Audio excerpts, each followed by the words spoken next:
Imagina que tienes que elegir a una familia para salvar el mundo, y este es el currículum que te llega.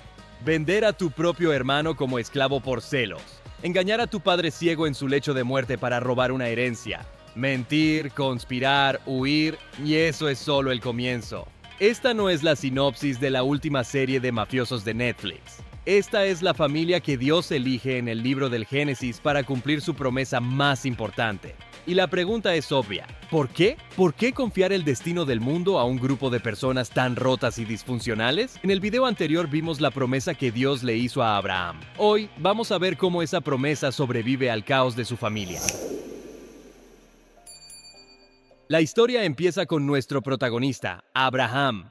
Dios le dice algo que hoy nos sonaría a locura total. Oye, deja tu casa, tu país, tu familia, todo lo que conoces, y vete a una tierra que, bueno, ya te iré diciendo por el camino. Y Abraham, en un acto de fe que es difícil de imaginar, agarra sus cosas, a su esposa Sara y se va. Una locura. A cambio de esta confianza ciega, Dios le hace una promesa triple, que es como el motor de todo lo que sigue. 1. Te daré muchísimos descendientes, más que las estrellas. 2. Haré de ti una gran nación. Y 3, la más importante, a través de ti y tu familia, voy a bendecir a todo el planeta. Básicamente, el plan de rescate que empezó contigo va a salvar al mundo. Pero claro, hay un pequeño problema. Abraham y Sara son viejísimos, y Sara es estéril. O sea, la promesa de tener muchísimos hijos empieza con una pareja que biológicamente no puede tener ni uno. Y aquí es donde vemos que Abraham, a pesar de ser un héroe de la fe, también es muy humano. Pasan los años, no llega el bebé, y Abraham se impacienta. Junto con Sara, deciden echarle una manita a Dios. Sara le dice a Abraham que tenga un hijo con su sirvienta, Agar. De ahí nace Ismael. Parece una solución lógica, ¿no? Pero no era el plan de Dios. Abraham intentó cumplir la promesa por sus propios medios, y esto solo trajo dolor y conflicto a la familia. Un conflicto que, de alguna manera, resuena hasta hoy. Finalmente, cuando ya era científicamente imposible, Dios cumple su promesa. Sara, a los 90 años, se queda embarazada y da a luz a Isaac, el hijo de la promesa. Y justo cuando parece que todo está resuelto, llega el momento más oscuro y difícil de toda la historia. Dios le pide a Abraham lo impensable, lo desgarrador. Sacrifica a tu único hijo, a Isaac, a quien tanto amas. Es una escena brutal que nos incomoda y nos hace preguntarnos de todo. Pero en el fondo es la prueba definitiva. Abraham, ¿confías en mi promesa más que en la única evidencia visible de esa promesa, que es tu hijo? Abraham, con el corazón roto, obedece. Y en el último segundo, Dios lo detiene. No quería el sacrificio, quería ver la confianza. Quería saber si Abraham creía que él podía cumplir sus promesas incluso más allá de la muerte. Abraham pasa la prueba, pero el drama familiar apenas está comenzando, porque la siguiente generación heredaría toda la disfunción. Isaac, el hijo milagro, tiene 2 hijos gemelos con su esposa Rebeca, Esaú y Jacob. Y estos dos eran rivales desde el vientre materno. La Biblia los describe de una forma genial. Esaú era todo músculo, un tipo rudo, peludo, cazador, el Rambo de la familia. Jacob, en cambio, era tranquilo, calculador, el preferido de su mamá, el listillo. Un día, Esaú llega a casa muerto de hambre después de un mal día de caza.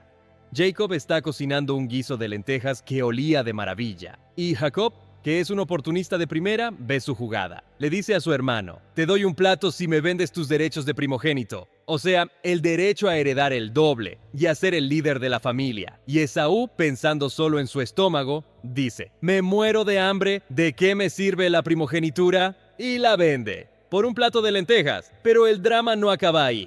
Años después, su padre Isaac, ya viejo y ciego, quiere darle su bendición final y oficial a Esaú. Pero Rebeca, la madre, que prefiere a Jacob, organiza un engaño digno de una telenovela. Disfraza a Jacob, le pone pieles de cabrito en los brazos para que parezca peludo como su hermano, y lo manda a engañar a su padre ciego.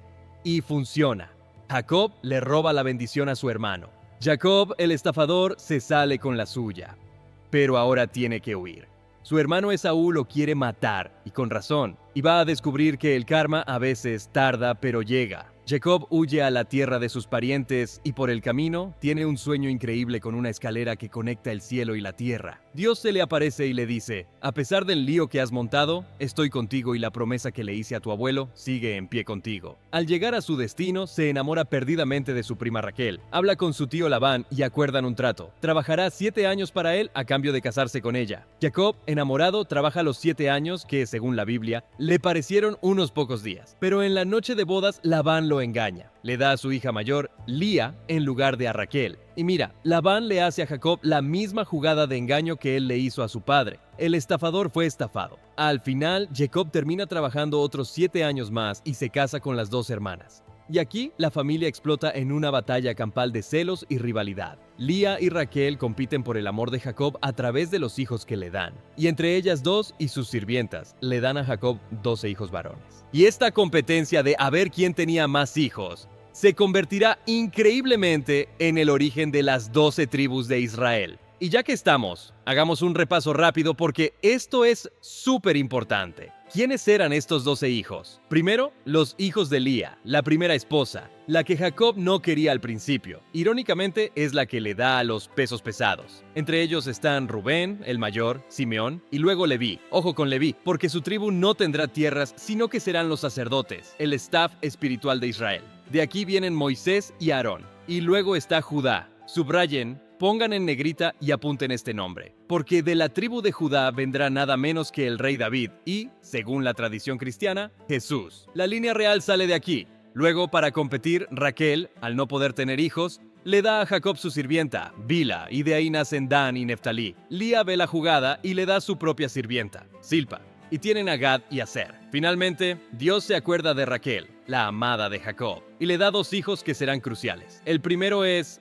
José, cuya historia es tan épica que la veremos en un minuto. Fue tan importante que su tribu se dividió en 2, por sus hijos Efraín y Manasés. Y por último, Benjamín, el más pequeño, de cuya tribu saldría el primer rey de Israel, Saúl. Y ahí los tienes. 12 hijos de 4 madres distintas que se convirtieron en las 12 tribus que formaron la nación de Israel. Mucho después, el reino se partiría en 2. El reino de Israel en el norte y el reino de Judá en el sur. Y aquí un dato fascinante. Las 10 tribus del norte fueron conquistadas y se dispersaron por la historia, convirtiéndose en las famosas 10 tribus perdidas. Un misterio que dura hasta hoy. Ok, después de esta clase de historia familiar, volvamos a Jacob. Después de 20 años, Jacob decide volver a su tierra. Pero en el camino, la noche antes de reencontrarse con el hermano al que estafó, tiene el encuentro más extraño de su vida. Un hombre misterioso aparece y lucha con él toda la noche. Jacob, en lugar de huir, se aferra y no lo suelta, exigiéndole una bendición. Al amanecer, el hombre le cambia el nombre.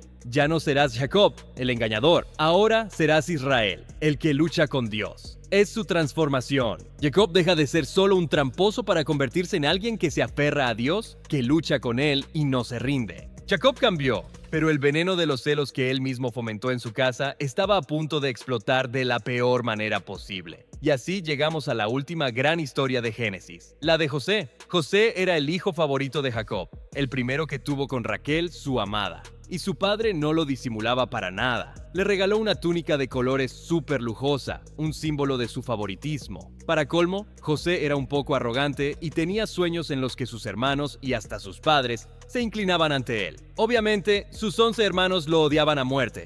Un día, la envidia explotó. Sus propios hermanos lo agarran, lo tiran a un pozo vacío y discuten si matarlo o no. Al final, deciden venderlo como esclavo a unos mercaderes que iban a Egipto. Lo venden por 20 piezas de plata, como si fuera un objeto. Para tapar su crimen, manchan su túnica con sangre de un cabrito y le cuentan a su padre que un animal salvaje lo ha matado. El engañador, Jacob, es ahora engañado de la forma más cruel posible. Pero aquí, la historia da un giro. Incluso como esclavo en Egipto, José tiene un don y la bendición de Dios. Todo lo que hace, prospera. Pero cuando las cosas parecen ir bien, la esposa de su amo lo acusa falsamente de algo que no hizo y a la cárcel. Parece que su vida es un pozo sin fondo. En la cárcel interpreta los sueños de 2 sirvientes del faraón y sus interpretaciones se cumplen. 2 años después, el faraón tiene unos sueños rarísimos que nadie puede descifrar. El sirviente se acuerda de José, lo sacan de la cárcel y lo llevan ante el hombre más poderoso del mundo. José interpreta los sueños. Vendrán 7 años de abundancia increíble, seguidos de 7 años de una hambruna terrible. El faraón queda tan impresionado que nombra a José, el esclavo, el prisionero,